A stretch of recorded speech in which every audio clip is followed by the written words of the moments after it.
Man, I wish I was at that concert. Spectacular. That's Eitan Katz at a live concert in Yerushalayim, the holy city of Jerusalem. He's singing the Breslov Lecha Dodi, one of the great melodies of our Friday night prayers as Shabbos is coming in. Good Shabbos, my holy sisters and brothers. Let's light up the darkness.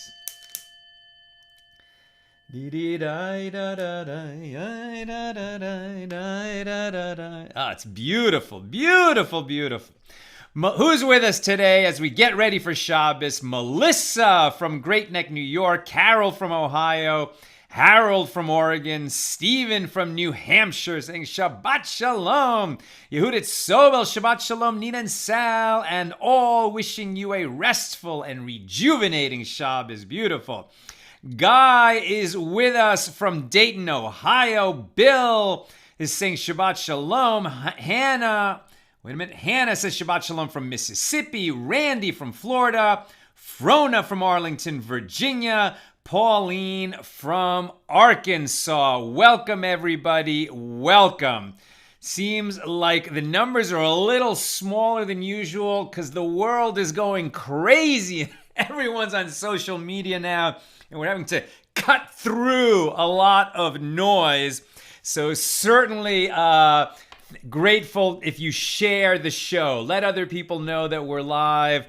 It's like such a better use of one's time to be learning the wisdom of our sages rather than getting all embroiled in the current craziness of today and tomorrow and the next day. And then you know what? Next week and the week after will come. And the wisdom of the sages is eternal. It will always be relevant. Today's AT Daily is sponsored by Salvatore Di Pio in honor of Kathy Santilli. May today's learning be a great merit to Kathy, and thank you for sponsoring our show today, Salvatore. All right, where are we holding? We are on Daf Pei Aleph, that's page 81 of Tractate Eruvin, the third volume of the Talmud. We're in chapter 7, and we're going to be discussing Mishnas 7 and 8 today, which will complete our journey through chapter 7. So let's get into it. We'll just start by reading the Mishnah. We're generally discussing how we form a merger of the alleyways or a joining of courtyards or just joining the houses of a courtyard to permit carrying objects in and out of our houses on Shabbos throughout this designated area, either within a courtyard that a few houses share or between courtyards where the courtyards have an opening between them, or through the courtyards and the alleyway into which they open when they share an alleyway. Our Mishnah today is talking about specifically, we've said that you have to deposit some food, some shared food in a vessel, some kind of a container that shows that the different people who are residents of this area that's going to be joined, either one courtyard or a couple of courtyards or multiple courtyards, they all need to deposit some kind of food into this joint vessel. And as we learned yesterday, the person who's depositing food, they don't even have to know about it. But at some point, they have to acquire ownership, official ownership, of the food that's being deposited into the joint vessel on their behalf. I say they don't even have to know about it, even though they actually have to acquire ownership, because we can appoint an agent to receive the possession, to receive the ownership when it's being gifted to them. We're allowed to do that when we're joining courtyards because it's a benefit to the person. They don't lose anything by being included in the eruv, and they a Jew acquires, right? This doesn't apply to non-Jews because non-Jews can carry objects in and out of their houses on Shabbos. But a Jew, by Torah law, is not allowed to carry objects in and out of their houses on Shabbos unless the area into which they're carrying is sort of joined in an eruv so that it's sort of all one private domain in which they have ownership.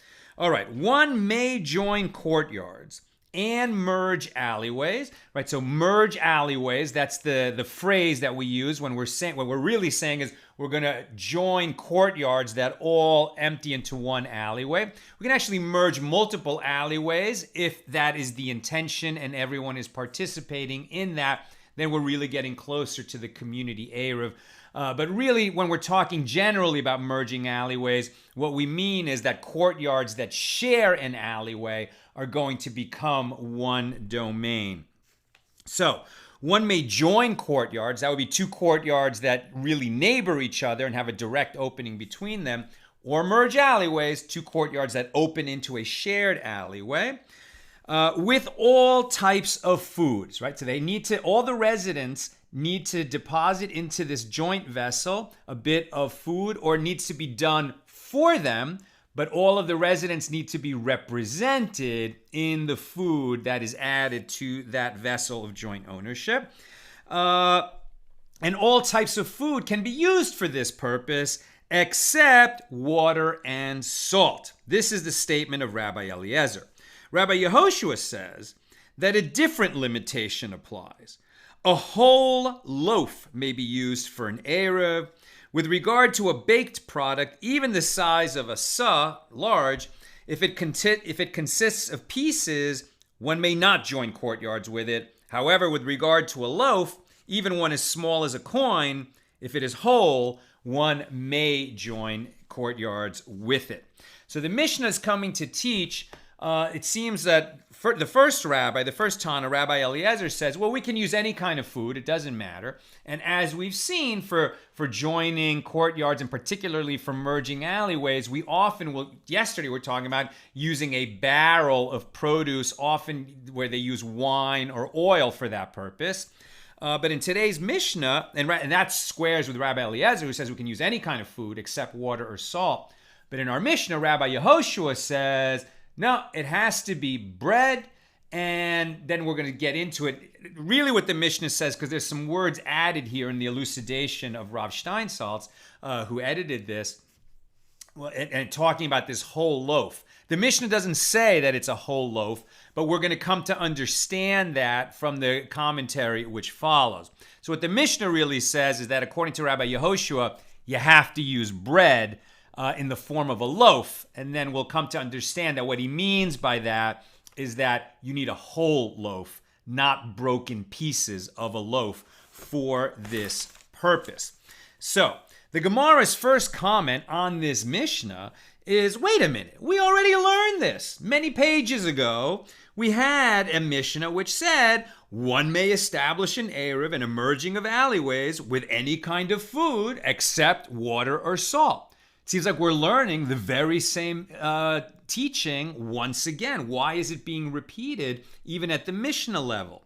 Rabbah says, this Mishnah with its second clause that Rabbi Yehoshua says you have to use a loaf. The reason this Mishnah got included in the Mishnahs, in the Mishnayos, is that it comes to exclude Rabbi Yehoshua's opinion. In other words, the earlier one said, okay, we can use any kind of food except water or salt. And then this one was added because it goes together with this minority opinion, apparently, according to Rabbah, that in this Mishnah, Rabbi Yehoshua adds you have to use a loaf. And so according to Rabbah, it was added again, the same teaching that you can use any kind of food to show that that's the majority opinion, and that Rabbi Yehoshua's minority opinion that you have to use a loaf of bread is actually not the law. And so it's being taught this second time just to let people know that you don't have to use a loaf in order to join alleyways and courtyards. So according to Rabbah, bread does not have to be used. Abaye says, well, we have a baraisa which says all kinds of food are good for joining courtyards and merging alleyways. However, for making the eruv of a courtyard, right? So it's like we have sort of three different levels. We have a courtyard that has multiple houses in it, and for the people in those houses to carry things in and out of their house on Shabbos, they need to join the houses in an eruv of that courtyard. a little bit bigger, you have two courtyards that are neighboring with each other and they have an opening between them. And we can join those courtyards. Or we could have multiple courtyards, more than two, could as many as we want, as long as they all open into a shared alleyway. And then we can merge the alleyway on behalf of all these courtyards. So says Abaye, we can use all kinds of food for joining two courtyards together or for merging an alleyway with respect to two or more courtyards. But when we're joining the houses within a courtyard into one eruv, so the people in that courtyard can carry in and out of their houses on Shabbos, for that we have to use bread. So the Mishnah doesn't necessarily come to exclude Rabbi Yehoshua's requirement that we use bread. It's actually coming to show that, well, just for joining the houses in a courtyard, we have to use bread. But for those other larger eruvin, for that, we can use all kinds of food.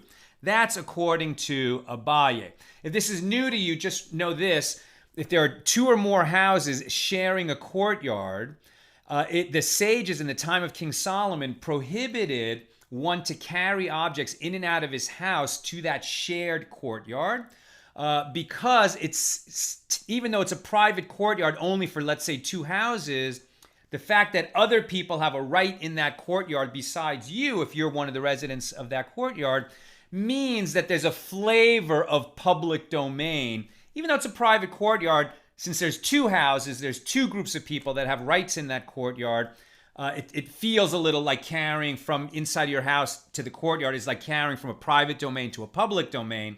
That has always been prohibited on Shabbos. And so they said that a shared courtyard is like a public domain.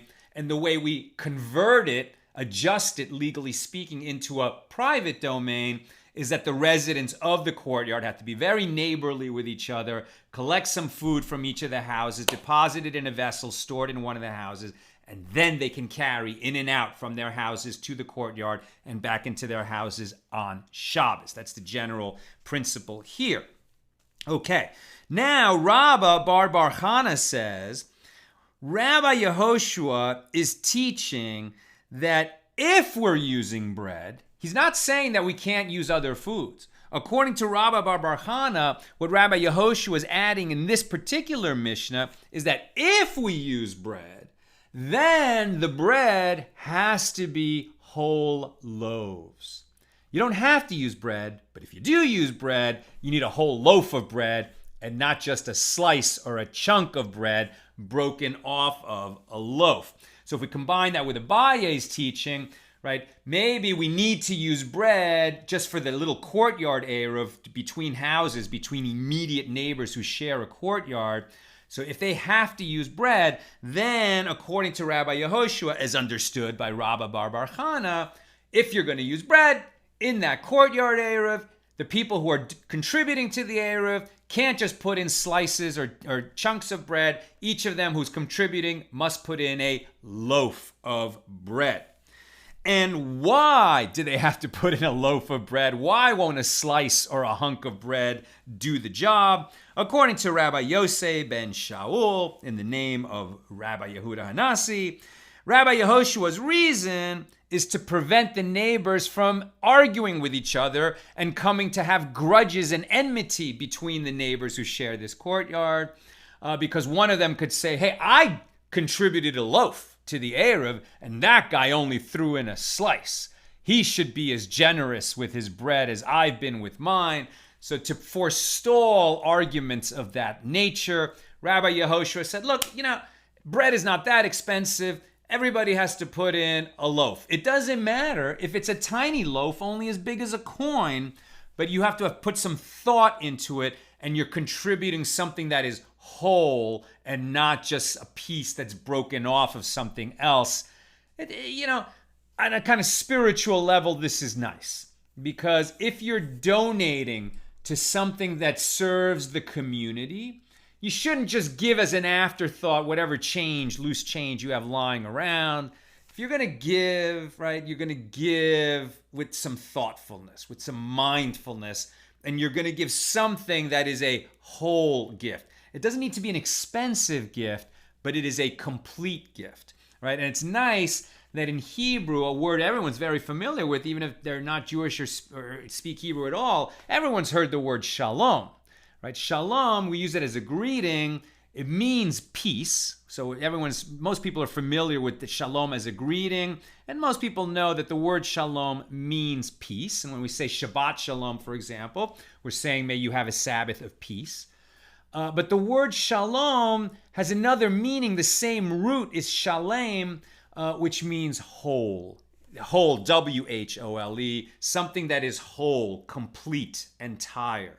Right? And so when you're wishing somebody peace, it means that they feel a sense of completeness. They don't feel that they are lacking. And that's what gives them peace. And so when you give bread into the eruv, according to Rabbi Yehoshua, it should be a whole loaf, right? Something that is entire and complete of itself, not just something broken off of somewhere else.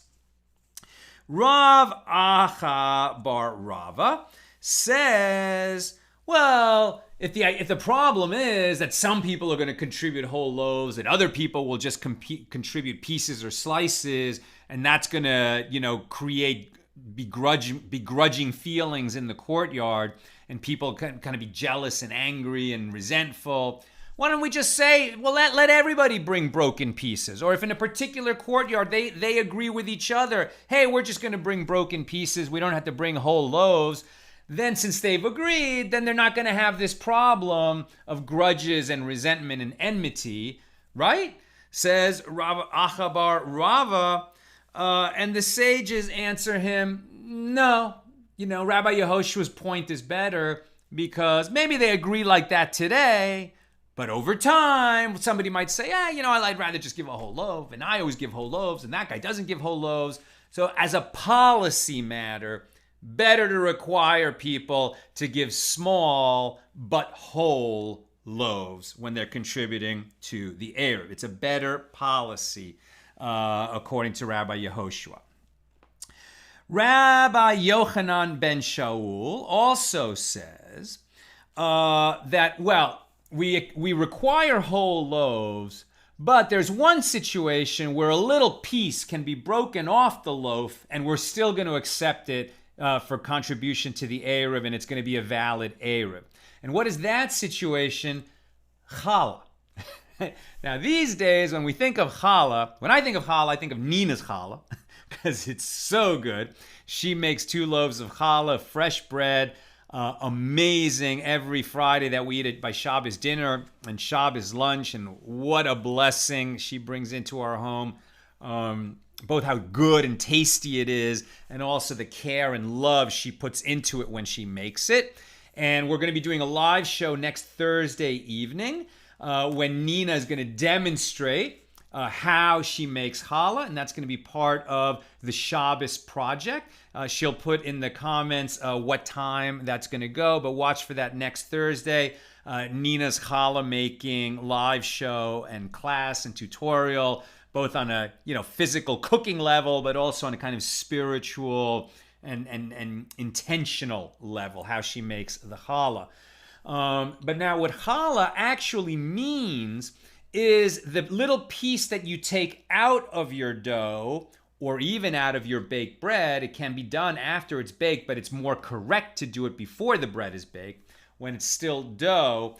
These days, they just take a little bit out, and then, I'm not sure exactly, maybe Nina will explain, she puts it aside, and then eventually she does something with it.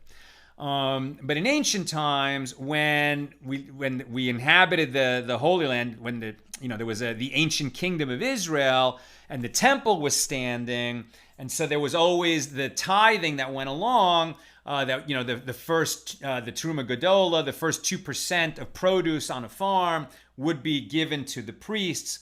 But also when people baked bread, when they made bread, at any time, not just for Shabbos, but anytime they made bread, they would set aside some of the dough to give to a priest. So that was another form of the tithing that was going on all the time, to sort of pass it up the chain, because it's one people blended, not just as a political nation, but as a spiritual nation. And so people gave of their dough to the priest. a homeowner who was making bread would set aside 1/24th of the dough. There's no specific amount given in the Torah. It just says you will put aside some of your dough to the priest, and the rabbis decreed that it would be 1/24th. A baker who makes much more bread, where 1/24th would actually be an onerous burden for them to put aside so much dough because they're making bread all the time.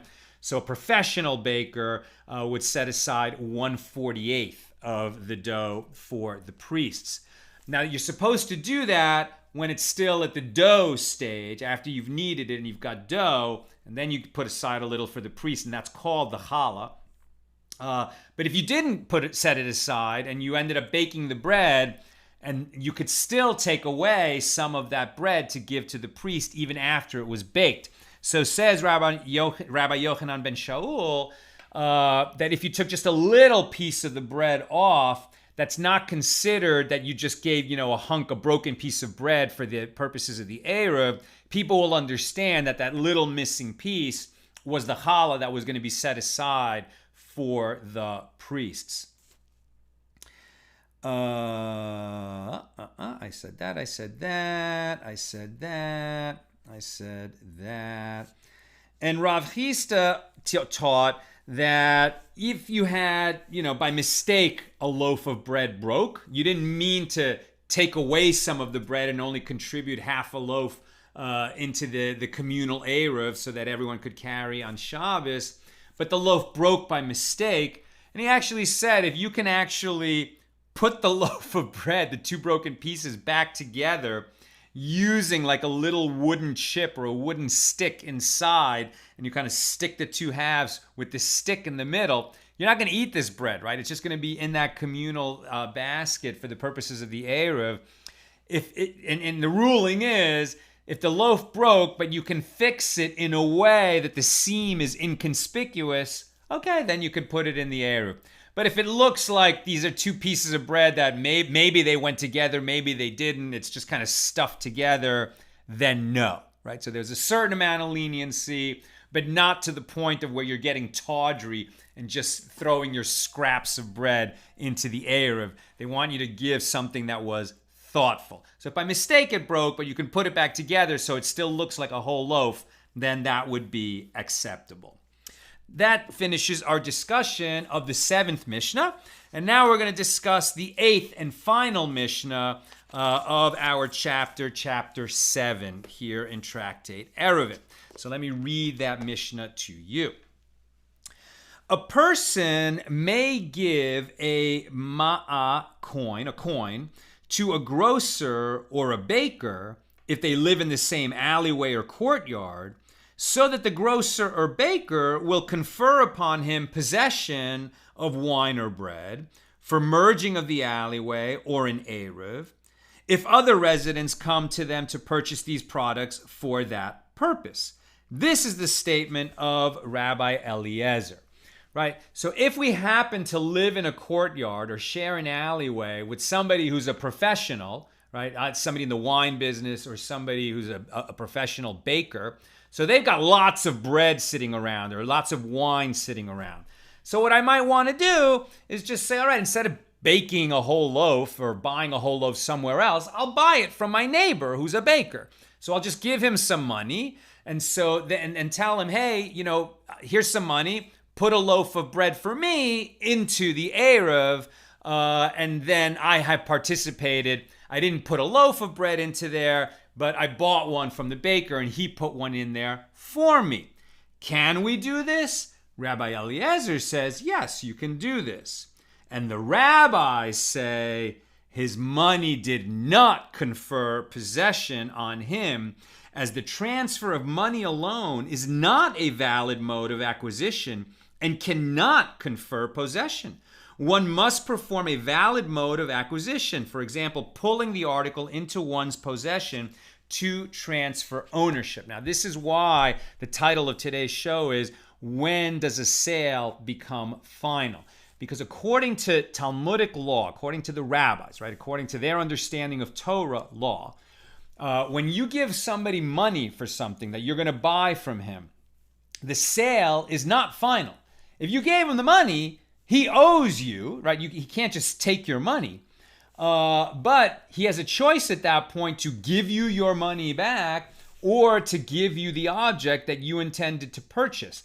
The sale doesn't become final until I make a kinyan, until I make an official act of acquisition. So if I'm buying a loaf of bread, I could give him the money, but the sale doesn't become final until I take the bread and pull it to myself, or I take the bread and lift it up off the ground or off a table or whatever. When I lift the bread, this signals that the sale has actually become final and not before that. And when we get into the commentary on this Mishnah, the sages will explain to us why they decreed that a sale, that transfer of money does not complete a purchase. The transfer of money is just part of that process, but the sale doesn't become final until a person acquires the object, and he acquires it not just by handing the money over, but by literally taking the object into his hands. There's other ways to effect an acquisition, but just the transfer of money is inadequate. And the rabbis concede, with regard to all other people, apart from grocers and bakers, that if one gave them money for the food of an eruv, his money does confer possession upon him, as one may establish an eruv for a person only with his knowledge and at his bidding. So with regard to a grocer or a baker, the person giving the money does not necessarily intend to appoint the grocer or the baker as his agent, and the money itself does not affect the acquisition because it's more in the nature of a purchase. But and consequently, he did not accomplish anything. But with regard to anyone else, if I give money to the grocer or the baker, well, then we're in a buying and selling relationship. But if I give somebody else some money, hey, acquire an eruv for me, like go get a loaf of bread for me with this money and deposit it in the common eruv. When I give money to some other neighbor who's not a professional, who's not a grocer or a baker, giving him the money is not what signals the acquisition of ownership. Giving him the money signals that I've appointed that person as my agent. He is there. He has now undertaken the job that I've given him to acquire, or to contribute to the eruv on my behalf, because I made him my agent for that purpose. You can appoint a grocer or a baker to be your agent, to contribute some food to the eruv so that we can all participate in the eruv. But with a grocer or a baker, giving them money is not enough, because we give them money just to buy things from them. We have to actually say, I am appointing you to be my agent. And he says, okay, I am your agent. And then he's my agent and he can contribute to the eruv on my behalf, and the eruv will be a valid eruv.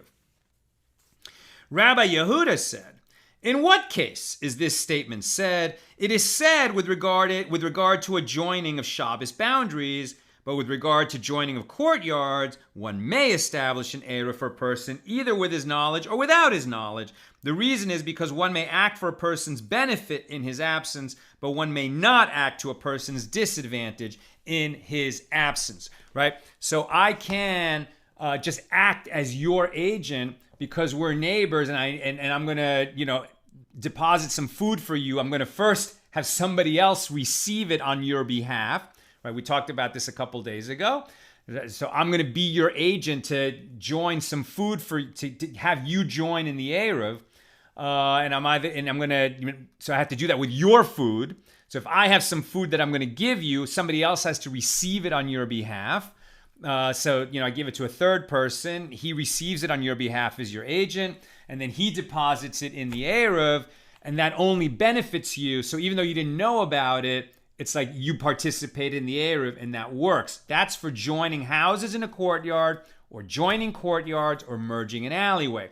When it comes to moving a Shabbos boundary so you can walk further in this direction and then less far in that direction, we'll move a Shabbos boundary so the person can walk far enough to where he intends to go on Shabbos. We change his official dwelling for a single Shabbos by depositing some food for him in another location. But that is not a pure benefit. He benefits in that he can walk further in that direction, but he has a loss in that he can no longer walk as far as he previously could in that direction. So to move somebody's Shabbos boundary, we don't do it without their knowledge because they might object to it. So we could only do that kind of agency with a person's knowledge. And we've learned that principle before, but here it's stated in the Mishna. So this is the Mishna that teaches that principle. We can join courtyards, merge alleyways without a person's knowledge. If we do it correctly on their behalf, acquire possession for them and deposit in the eruv, we may not move a person's Shabbos boundary without their knowledge. We continue. Okay. And the Gemara says, in terms of Eliezer, right? So Eliezer said that you can give money to a grocer. And you can give money to a baker. And then they would deposit for you some food, from their inventory in the local eruv. Eliezer said that was okay. The rabbis said no because the money didn't confer possession since the person didn't acquire. And so then the question is, why did the sages decree that if I give you money, that I haven't then gained, and we agree that the reason I'm giving you money is because you're going to sell me an object. It's not like I, didn't make a deal with you. We made a deal. We agreed. I'm going to give you $1. You're going to give me a loaf of bread. Then I give you the $1. Why is it that the sale is not complete and I'm not entitled necessarily to get that loaf, even though I gave you the $1? I'm entitled to get something. Either you're going to give me the $1 back or you're going to give me the loaf of bread. But until I actually acquire the bread, the sale is not final. Why did the sages make that decree? Here they explain. Why did the sages say that the mode of acquisition of pulling, of actually taking the object in your hands, or if you're buying an animal, for example, you take the bridle of the cow or the horse and pull it towards you just a couple of steps, only then have you acquired the object. Until then, even though you gave the money, you haven't acquired the horse or the dog or the cow or whatever. So why did the sages say that the mode of acquisition of pulling and not monetary payment acquires movable goods? By the way, if you're buying real property, if you're buying land, well, you can't pick up the land, right? So how do you acquire that? And again, there is going to be an active acquisition. I think usually what's done when you're buying land is that you will actually take a handkerchief. They usually use a handkerchief, I think from the hand of the seller, and that signals the actual kinyan performing the acquisition. But here we're talking about movable goods, and you're going to pull it. You're going to pull it towards you. Either the object you're buying or the animal that you're buying, you're going to pull it toward you. Why? It is a decree issued by the sages, lest the seller say to a buyer who has already paid for his merchandise, well, your wheat was burned in the upper story of my house, and you have lost everything. According to Torah law, once the buyer pays, he owns the merchandise wherever it is located, right? So if in the situation where, let's say I make a major purchase, I buy, several bushels of wheat for $1,000, whatever the value is. Now it's stored in your warehouse, but I already paid for it. If it was already mine, then in case you had a fire in your warehouse, I'm out of luck, right? You can say, well, you paid me. It's your wheat. It was still in my warehouse. I was doing you a favor storing it for you until you came and picked it up. But you paid for it. It's your wheat. So even though, somebody was negligent in my business and our warehouse burned down, I don't owe you anything because you paid for the wheat. And then it burned up. Sorry. And this is, it's to prevent that situation that the sages say the acquisition is not final until you pull it to you. So, right, again, according to Torah law, once the buyer pays, he owns the merchandise wherever it is located. As this state of affairs can lead to fraud, the sages instituted that only an act of physical transfer of the item purchased can finalize the sale. And the Mishna stated that the rabbis concede with regard to all other people that if he gave them money for food for an eruv, his money does confer possession upon him. And the Gemara asked, well, who is included among all other people? And Rav said the reference is to an ordinary homeowner, not a merchant, who was asked by someone to receive possession of food for an eruv on his behalf by means of the money that he provided. So again, if you happen to be neighbors with a baker and you give him some money and ask him to put some food in the basket, you didn't acquire possession of the money of the food that he put in the basket, and so the eruv is not valid. But if you ask somebody else to put some food in the basket for you and gave him some money to make this go, now it's like you've definitely appointed that person as your agent, and the money changing hands, it's not for the purpose of acquisition, it's for the purposes of signaling clear intent to appoint that person as your agent. That makes the eruv valid. I was also going to read this note. In general, the transfer of money is not a valid mode of acquisition according to halacha. In other words, the money paid by a buyer does not transfer to him the actual ownership of the object that he seeks to purchase. Consequently, both the seller and the buyer may renege on the deal, although it is considered improper to do so. In addition, the seller bears responsibility if something happens to the object. The transfer of money merely obligates the seller either to return the money or hand over the object, whichever he prefers. In contrast, the act of pulling the object into one's possession, or one of the other modes of acquisition, results in the full transfer of ownership from seller to buyer. According to Torah law, the object now belongs to the purchaser. This means that even if the purchaser has not yet paid for it, the outstanding payment is considered a debt while the item itself belongs to him, right? So we've been talking about, well, if you pay the money first, then you don't really get the object. You haven't acquired possession of the object until you pull it to you.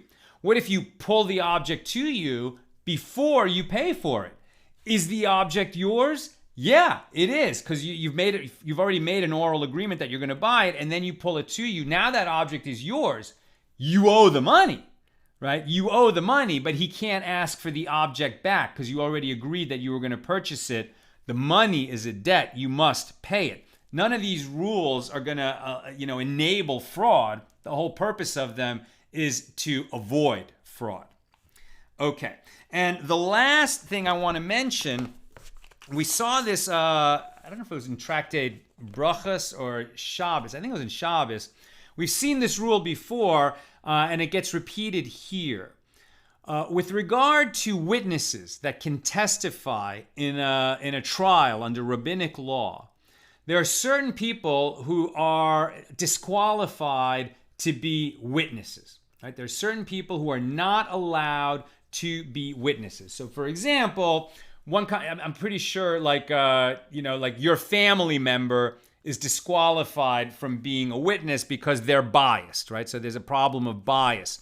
Or certain people don't have the capacity, because they're mentally challenged or something, and then they can't really understand what happened there. Or a minor is disqualified from acting as a witness in a trial.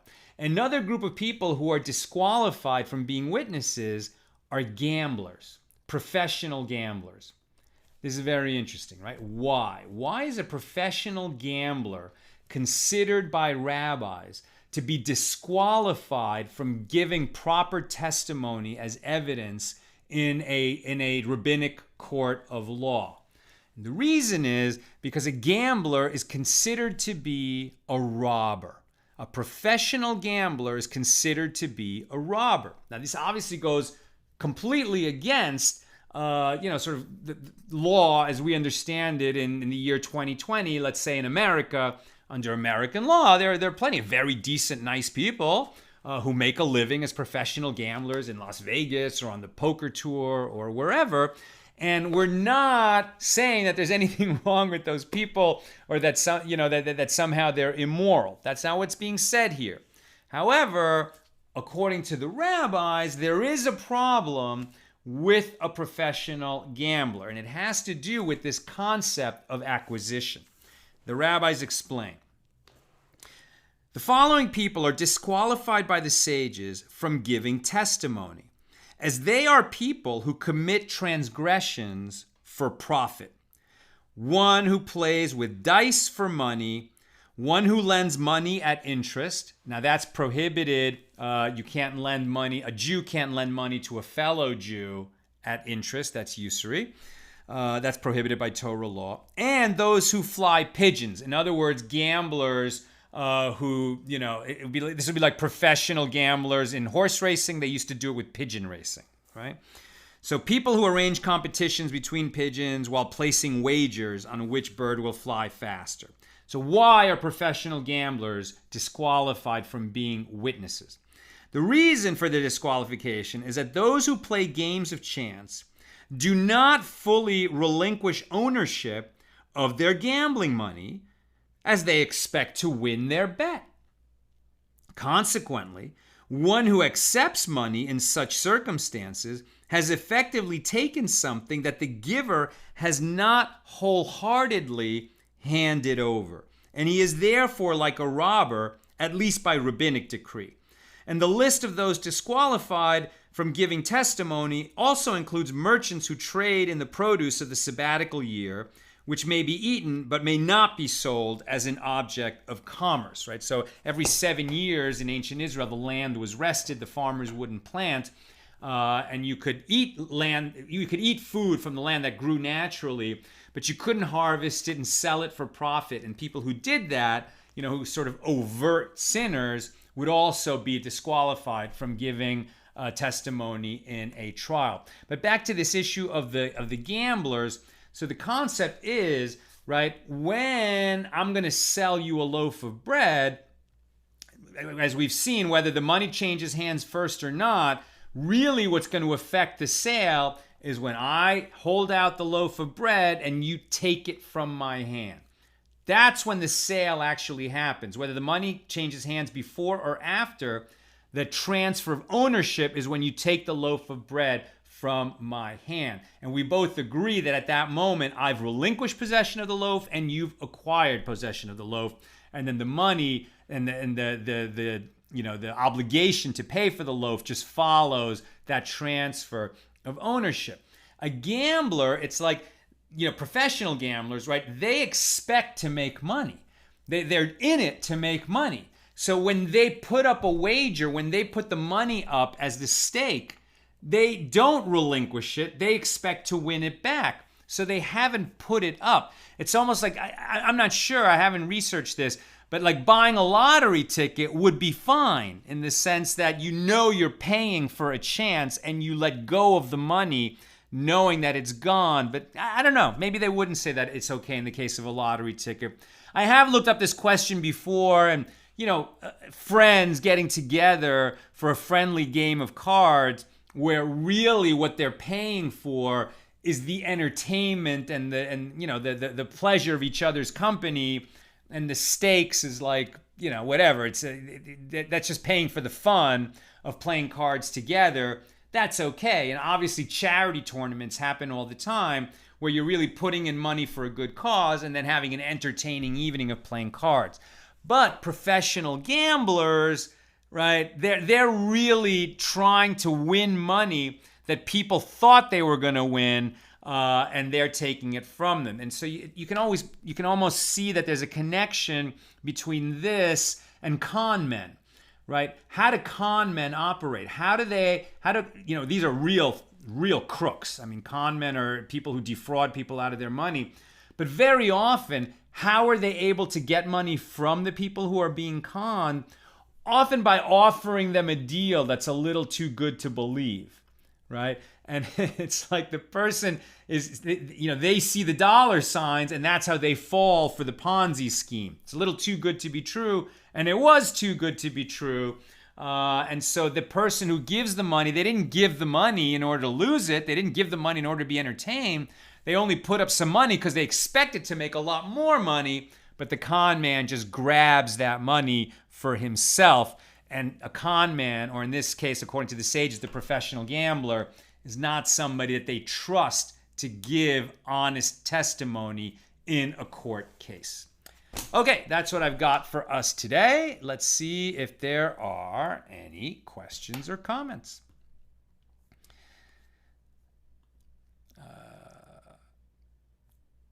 Here we go. Sharon Brooks says, is this why you need a whole loaf to do the hamotzi for Shabbos? That's a great question, Sharon. I mean, it's not really tied to eruv, but maybe it's the same concept, right? That you wouldn't want to do that with just a piece of something else. You want to give a mindful and thoughtful and entire loaf.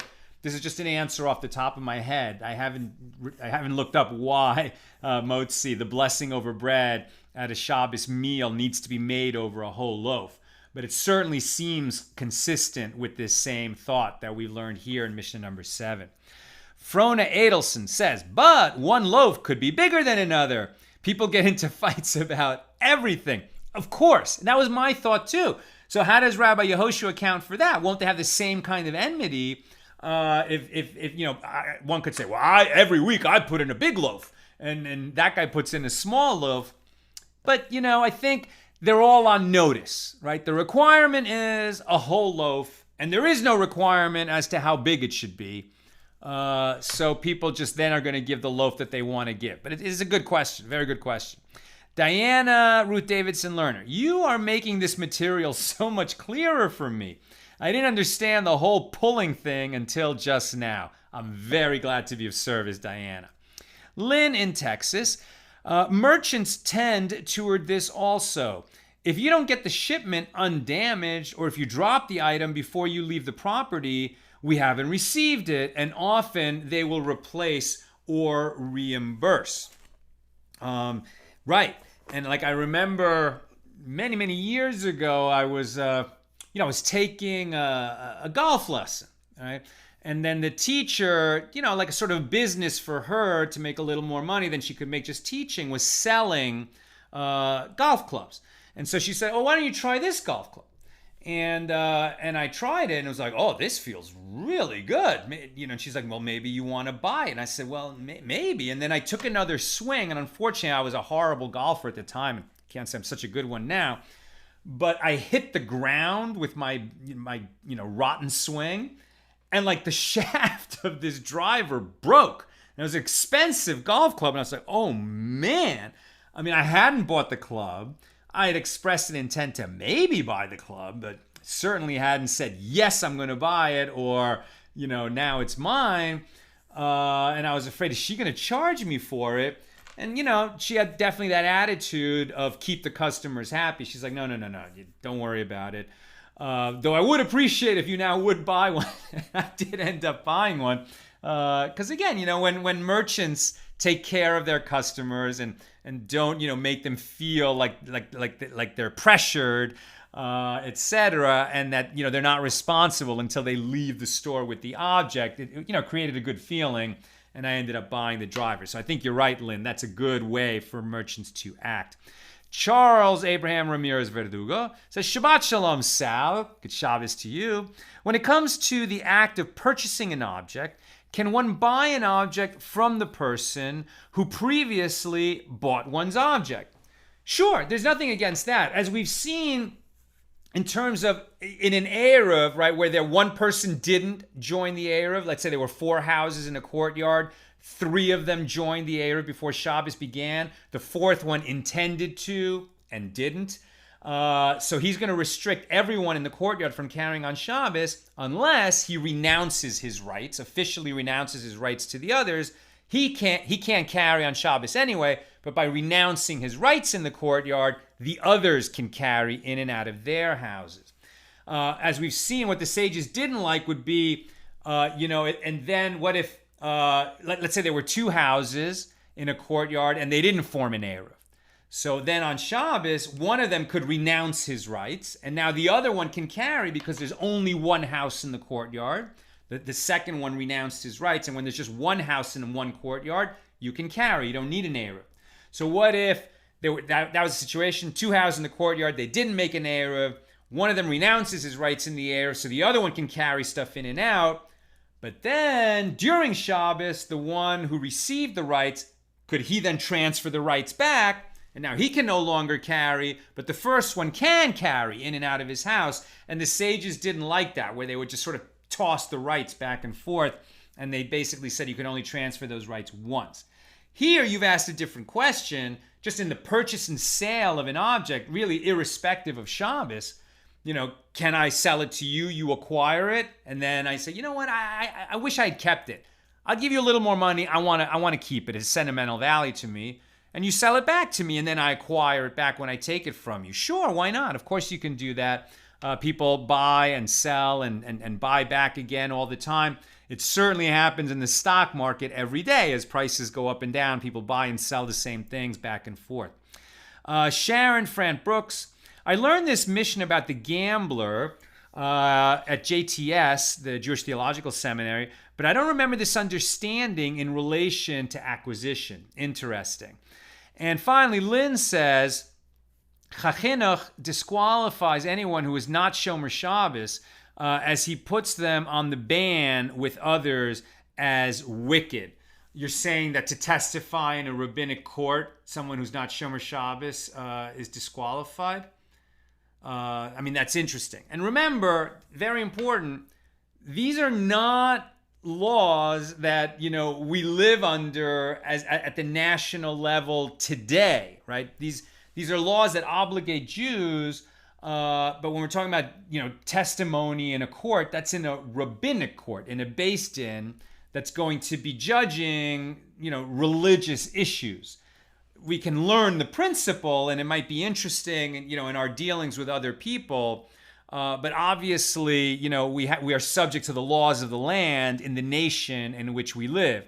And it's not that these laws come and replace those laws, and it's like we're living in another country. No, it is actually a teaching in Jewish law that one must obey the laws of the land in which they live. When those lands sharply conflict with Torah law, then we have a problem, and we have to figure out how we're going to, sort of untie that conflict. But that's a discussion for another day. That's what I've got for us today. May we all enter Shabbos tonight with a feeling of peace and wholeness. All the best.